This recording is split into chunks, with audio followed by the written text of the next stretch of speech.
he returned to the disciples and said to them, "Are you still sleeping and resting? Look, the hour has come, and the Son of Man is delivered into the hands of sinners. Rise, let us go. Here comes my betrayer." While he was still speaking, Judas, one of the 12, arrived. With him was a large crowd armed with swords and clubs, sent from the chief priests and the elders of the people. Now the betrayer had arranged a signal with them. "The one I kiss is the man.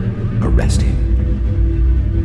Going at once to Jesus, Judas said, "Greetings, Rabbi," and kissed him. Jesus replied, "Do what you came for, friend." Then the men stepped forward, seized Jesus, and arrested him.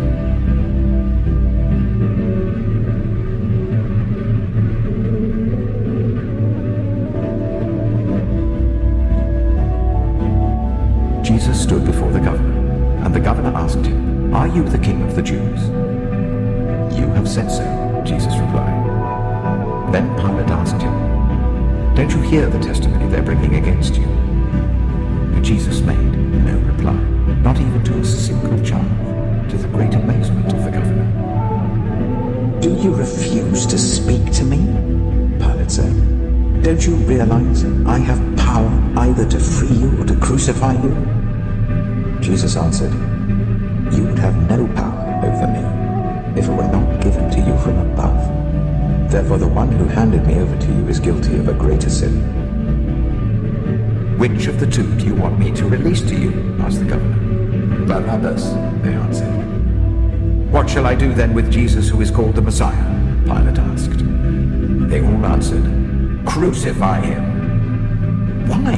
What crime has he committed?" asked Pilate. But they shouted all the louder, "Crucify him!"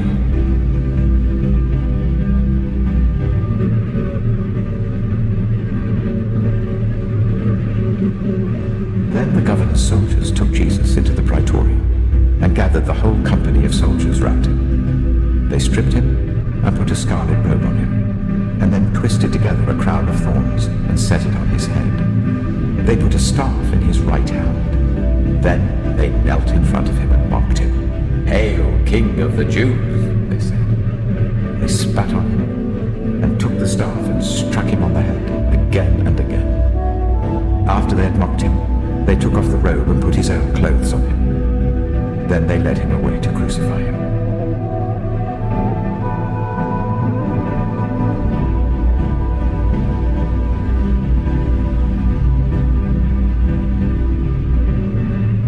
The chief priests, the teachers of the law, and the elders mocked him. "He saved others," they said, "but he can't save himself.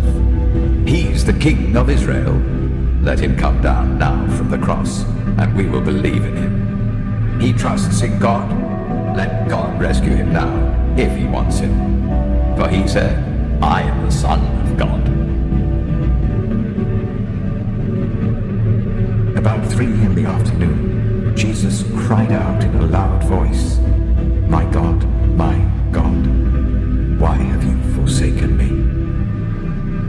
When some of those standing there heard this, they said, "He's calling Elijah."